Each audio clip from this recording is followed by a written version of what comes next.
Hi, Oh, wow. Andy. Hi, how are you? I'm great. How are you? I'm not too bad. Not too bad. We've got Andy back on the podcast. I I'm think really excited. you're our first repeat person. Really? Oh, that's so cool. I must have been one of your first ones then.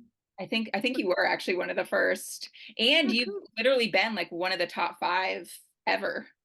Wow, that's so cool. I wonder why. I don't know. We talked about good stuff, I guess. I don't know.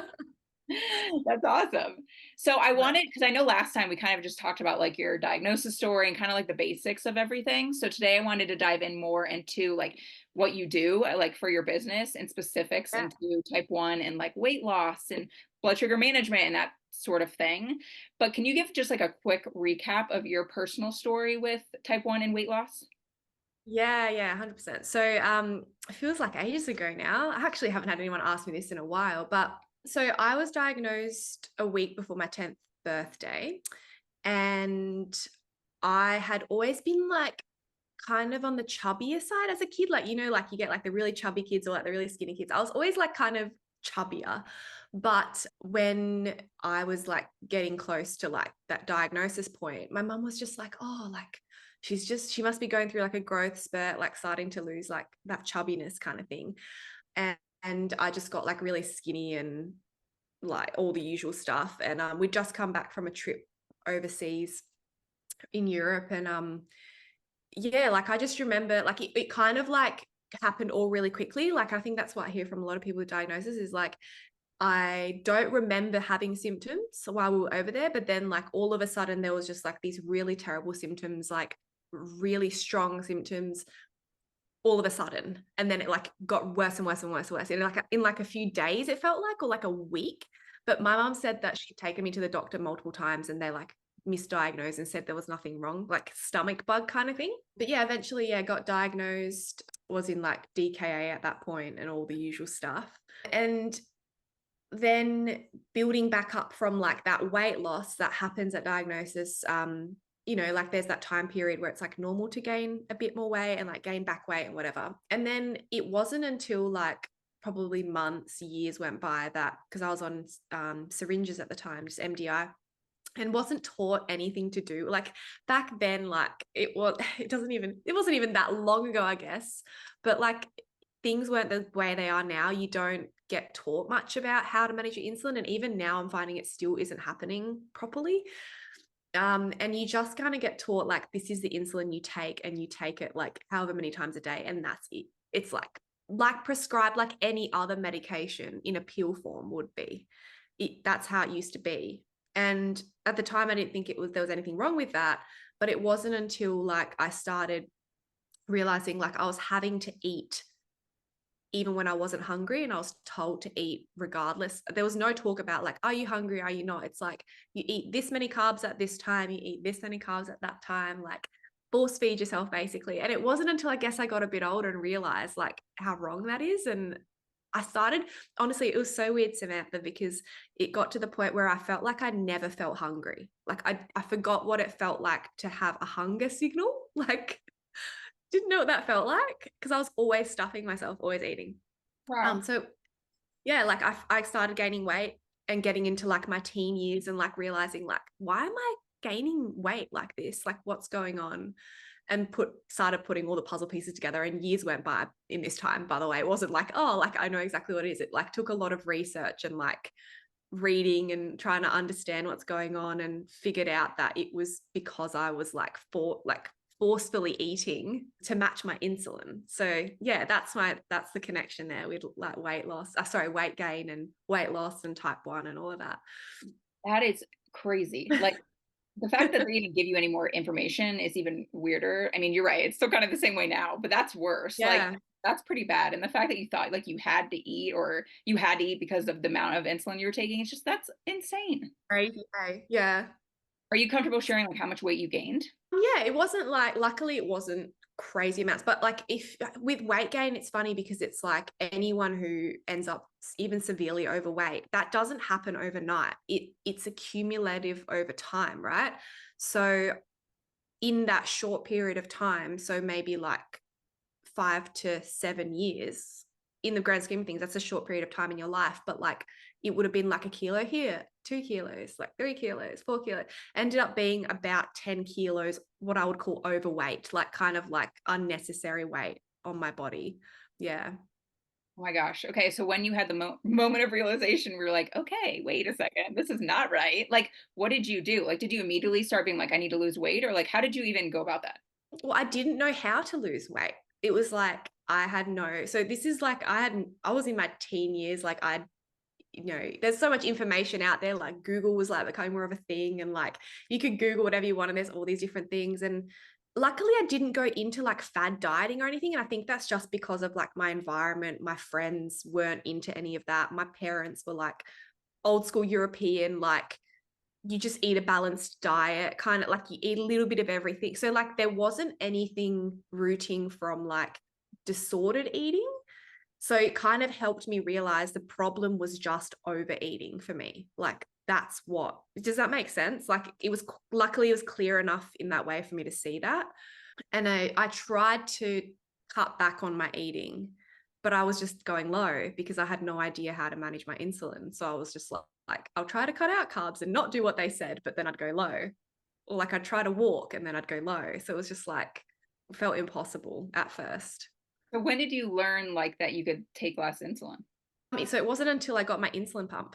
So my pediatrician had been pushing like an insulin pump for ages. And I was like, no, no, no, like I don't want anything. I don't want people to see that I'm diabetic. Like, because all through school I would hide it, right? So I like did my injection before school and then I did my injection before dinner and no one even saw it because when I first got diagnosed, there was so much attention on me and I hated being center of attention.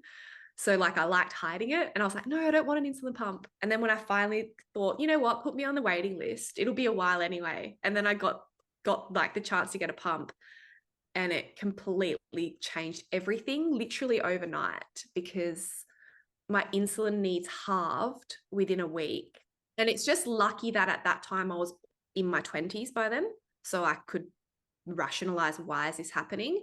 And unfortunately, I still wasn't being looked after very well by the team. Like I tried to make contact with them and ask them like, how do I adjust this? And they literally told me to just write it out. And then they like hung up on me because they got sick of me calling. Like it was so bad. And then I just went, you know what? Like I'm the one who's going to be putting up with these lows. And it was dangerous. Like I was low all the time. Like for weeks on it. All I ate was hypo treatments for like over a week when I first got my pump because I was low constantly. So I wasn't hungry for food. So it was low food. Like jelly beans I ate. That's all I ate. And then like I just realized so this was the thing, right? I was cutting down on my insulin, halving it. Like I don't even know how high my insulin was originally, but it was so high compared to what I ended up on. And eventually it got to the point where I was like weeks went by and my clothes were getting loose. And I was like, what's going on? Like, what's going on here? Like I wasn't intentionally at that point trying to diet. It was just it happened because I was eating less, using less insulin all of a sudden because I needed less. Weight loss. And then it was crazy, Sam. It was so crazy. I lost 10 kilos in the space of like 2 months. So between school finishing, so my final year of school, and university starting in 3 months, I lost 10 kilos. Wow. That's amazing. And yeah, it was crazy. And correct amounts of insulin. Yeah, and correct amounts of food and all of that. Yeah. Oh my gosh. Well, I just Because like they're like, oh, you don't have to like eat. You can eat low, like they're more pushed like, oh, you can count your carbs. So then because I was more aware, I was like, oh, like I've got control. Yeah. Yeah, that is so nice and so helpful. You were probably so relieved. I was so relieved. I was like, what the hell? Like this whole time. Oh my Yeah. God. But so sometimes though, and I'm assuming you experience this sometimes with your clients, it is sometimes a challenge for type ones to lose weight. 100%. I mean, why do you think that is? Well, it's all the same reasons, right? It's just that it happened by accident for me because I just followed my body's signals at that. So I got the pump, was going low all the time. I knew just enough to be like, insulin is what brings your blood sugars down. So I lowered my insulin. And then I followed like my hunger cues because they said, count your carbs. And it was this, they did tell you like when you get your pump, it was a reverse of what it was with MDI. It was like, if you're not hungry, don't force it. Like they just say, they didn't even say that. It's like, if you're not hungry, like you don't have to eat. It's not like when you're on MDI. So it was like, oh, okay. So now I can just put in when I am eating. So I literally just fell back into a normal pattern of eating.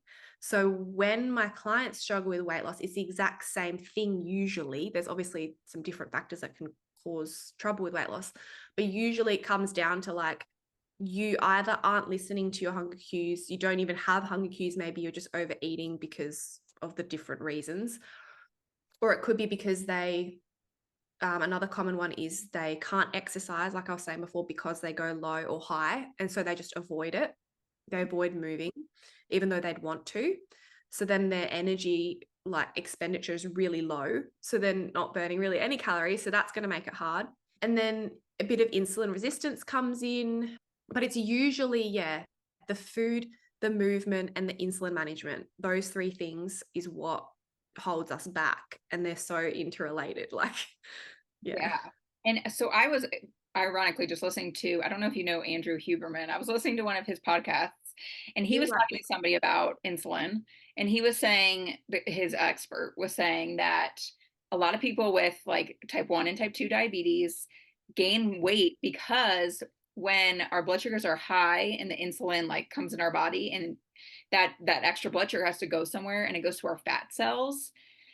And I was like, what? When I learned that, because I was like, oh my God, like no wonder, like, it's just like harder for type ones to lose weight. And it makes so much sense too with what you're just saying, because like if those people are not exercising and have a high blood sugar and just use insulin to try to lower it, it's yes.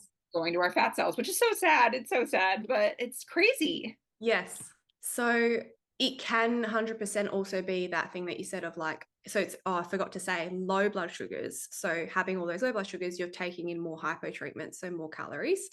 And then also the high blood sugars is you're taking in more insulin, which stores more fat. So it's like, yeah, it's like, it's the double whammy in all of the different areas. And we're not taught any of this stuff usually No, to look out. I literally just learned that. And I've had type 1 diabetes now for 3 years. I'm like, wait a second, Yeah. how did I not know that? It's, yeah, you can't know. Like you don't know until you need to know. So for your clients, like when do they usually come to work with you? Is it when it's the main reason to lose weight, or is there another reason that they work with you?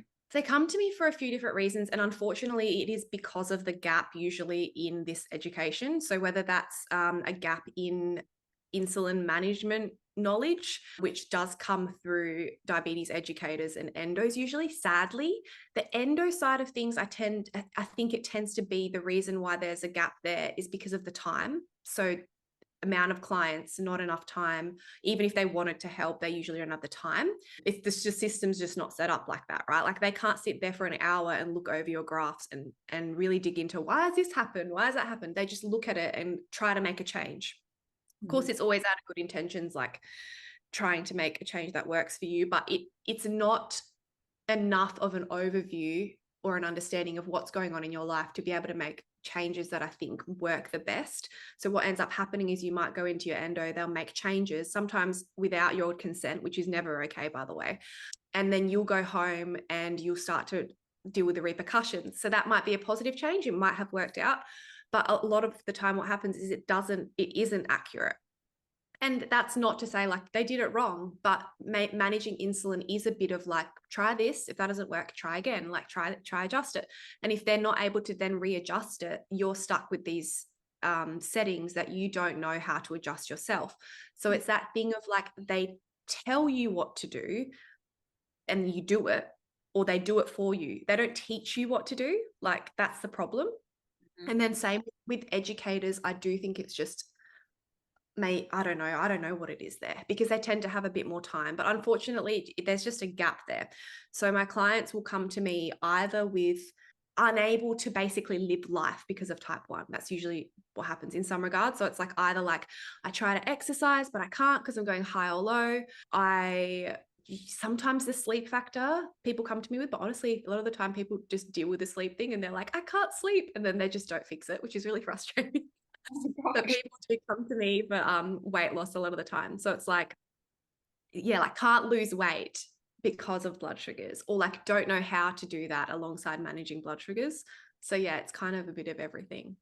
Yeah, it's Yeah. a lot. And you're right. The doctors definitely do not spend enough time with us. I feel like even Yeah. when I go, I'm like, I'll be at my endo, but then I come home and I'm like, wait, what did she tell me to do? And then I'm like, just like winging it, which is also not Yeah. great. I tend to figure it out, but I'm like, that's not good. Like it's a medical condition. Like we need help.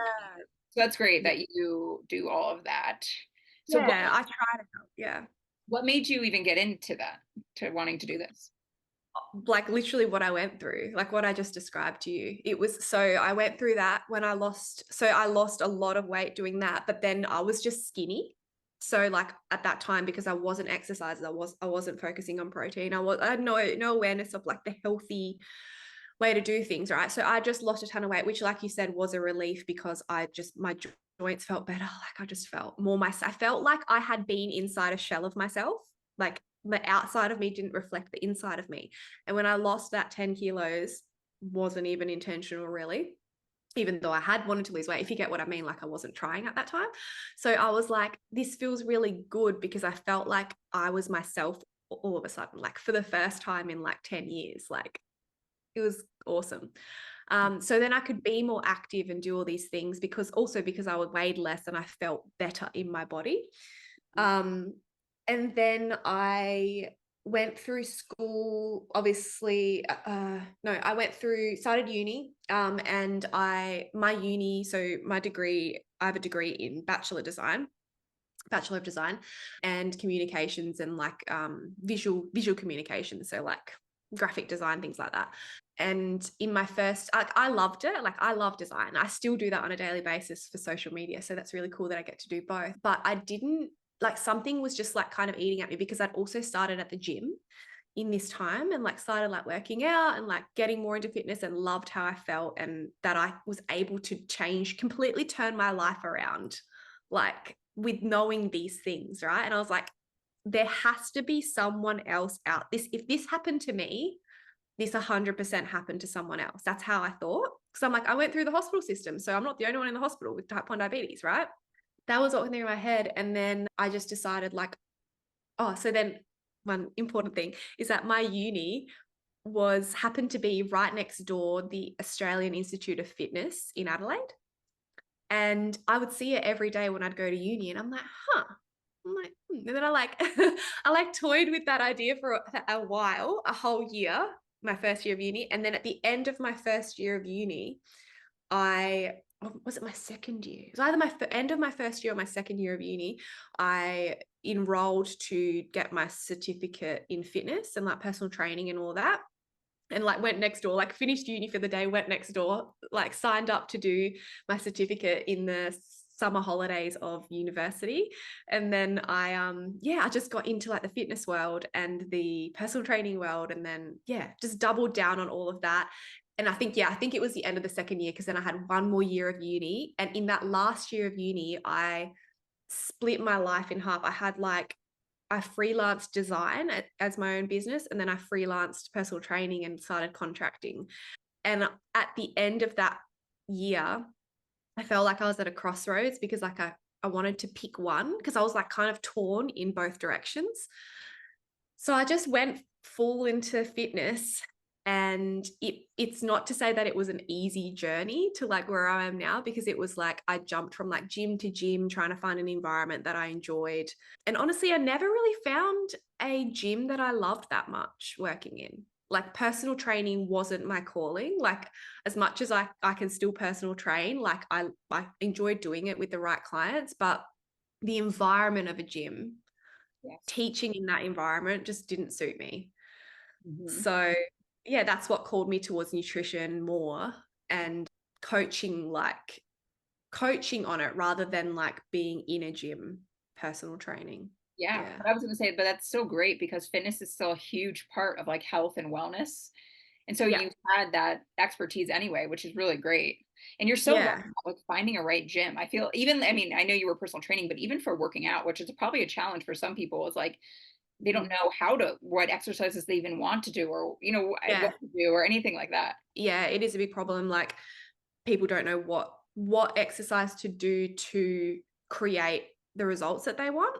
So that's another big thing that, so I still like I basically coach online personal training. I'm just not in person with people anymore. So I definitely still provide like exercise programs, like resistance training, but like all of the stuff. I'm just not there with them. And as much as I do love doing that, it's just like too noisy. There's too many people, like too many egos. Like when you hit the 5 p.m. time at the gym, it's like not a fun time for me. It's like a rave. I That's just agree. not I'm a morning workout person, so yeah, same. I think we're quite similar in that way. yeah, but it's so true. I mean, when people are trying to lose weight, they have type 1 diabetes. It's like there's so Yeah. many things on top of that too. It's like, do you want to go to a gym? Do you want to take a class of some sort? Even like a yoga class or like whatever it is. It's hard to find the things that you want to do. So it's great that you even can be that person to help them. Also, like what's going to raise their blood sugar versus what's going to lower their blood sugar. Yeah, that's a big one to tackle. I've even heard for some people it's different. Like I feel like for most of us, like cardio will lower our blood sugar and weight training can raise it. But I've heard stories of like the opposite from people. So it really is just Yeah. like individual, which makes it even more difficult, of course. It can be really, yeah, individual. And like I think that the issue with it tends to be is that there's different signals you can send, right? And what feels like cardio to you might be like what feels like, let's say, low intensity cardio to you might be really high intensity cardio for someone else. And that's what the difference is. And that's where we see those changes between person to person, and why sometimes it can be confusing, because if you just see like a blanket statement of like, well, cardio will make you go low, weights will make you go high. Well, that's not true, because there are different intensities to these things, and like heavy weights will have a different effect to light weights that you can repeat over and over and over again. So like, for example, like if you do like a session of weights, but you are doing 15, 20 reps of those weights, you're able to lift those weights very easily. And you create, let's say, a circuit, and it's like really high repetition, that is going to lower blood sugar, as opposed to a session where you're going to do heavy weights that you can barely pick up off the floor. Maybe you can do 2 repetitions of. That's going to then create high blood sugars. So, and then you have those days when like you have people doing circuits of both. Like you might do an F45 class or a high intensity class, and it's like got low weights over here, high weights over here. You're jumping and then you're doing this. Like, it's going to cause that confusion. You're not going to know what's caused the high and low. And that's where it can get, a little bit more tricky. And throw like adrenaline into the mix. Like I know people that Yeah. have done like marathon races, but their blood sugar stays high because their adrenaline is so high. So it's like you Yeah. never really know, which is tough. But that's why you're here. Yeah, it is. And it is a challenge, but that's what makes it interesting for me as well. And I guess it's because I know that I go through that. I still go through these things. It's not like I'm like magical and I don't have any of these experiences. There are many things that I feel like I have tackled mostly, but that doesn't mean that I never have lows or I never have highs. It's just that I think it's more the mindset around it, that I don't feel like anything can happen that I can't overcome, Mhm. like, or I can't work out. Everything is like figure outable kind of thing. That's what changes, I think, over time, and when you practice these things that I teach. Do you help a lot of people with mindset things as well? Yeah, it comes into it, right? Because like type 1's so interwoven with like our mind, and like you can't have a low without it rattling your mind and being like, like either it stops you from doing something, or you're like, how many more of these I'm going to have a day, or you feel like you're out of control. Like that's all mindset stuff. Hmm. Especially just how you feel about type 1 diabetes in general. Like some people are like, oh, I hate my life because I have type 1, but then some people are like, I'm thriving, so I'm good. Yeah, So that's it. And usually people come like, okay, so there's people who come to me and inquire, or they'll chat to me and they just want to vent. And it's my job to figure out like, are they even ready to work with me? And some people are like it's almost like they're like ready to, they say they're ready to commit, but then they're not in that mindset where they do want to be empowered. They're more still in that mindset of like, oh, like I hate this, like, oh, it's crap. But then like you try and provide advice and they're not there yet. Like, so you have to be in that right space to start feeling like you can make changes and be empowered to look after yourself. And that's where I usually will step in and like we can work together. Like there's many times I've wanted to work with people, but they're not ready yet as well. So, Yeah, it just yeah. takes time. Hopefully they'll come back to you at some point when they're ready. People do. People come around. Like there's people, a couple of my clients I'm working with right now, they've been long-term like followers. We've been in the DMs for like years and years and years. But it just sometimes it's not a good time. Maybe you've got too much going on in your life. There is a lot of like you have to put time and effort in to getting your settings correct and things like that. And if you've got like maybe you're prepping for a wedding or you just got pregnant or you this, like I've had so many people reach out to me. We're like going to work with each other, like it's so close. And then they like drop off and then they ghost for like 2 months. And then like I see their baby pictures go up and then they message me like, I'm so sorry, like I got pregnant. Like I'm like, this happens so often. I'm like, good for you. Like they're happy. Obviously it's great. And I'm happy too. But it's just funny. Like, and if you have life come up, like you can't be committing to 6 different things and put all your energy into it. Like you got to focus on, what you're doing right now. I agree. It does take a lot of mental energy to like focus on changing your life because that's what you're Yeah. doing is changing people's lives. And so that does take a lot Yeah. of effort and you do have to be ready to be changed. Yeah. No, So I agree. if somebody wants to potentially work with you or maybe learn more about your services, how do they get in touch with you? There's a few different ways you can do it. I would say come and follow me on Instagram first because you can get to know me. I can get to know you. You can see kind of all the different, there's so much free educational content that I provide on there as well, which is really helpful if you're like brand new to all of it. You're like, I just want to do something, but I don't really know where to start. You'll probably learn a lot from those posts to start with. And then you can kind of find out a little bit more about what I do on there as well. And I'll talk about like what my clients, the results they're seeing. You can see some testimonials, but you can also, if you want to like, if you know you want this, you like know what you want, you like want to improve your blood sugars, you want to lose weight with type 1, you want to feel more confident in your daily life, things like that, just come and email me. You can email me you can just drop it. Do you want Yeah. to drop it somewhere? Yeah, it's Yeah. easier. I'll probably get it wrong anyway. You can email me. My Instagram is at the T1D nutritionist. No dots or anything like that. I've got a podcast. You can drop that in there too. Yeah, there's lots of different resources that you can start with and then come and find me and chat with me. I'm not scary, I promise. You can just message me on Instagram. Your stuff is great. It really is. I mean, I feel like I learn stuff all the time from you just when you're posting. So I think it's awesome. And I think that is a great place for people to I start. appreciate that. I really appreciate that. As I said, like I love it comes from a love of design too. Like I love putting time into my posts and I love educating and I love helping people. So I'm glad it comes across and that you learn something. That means a lot to me.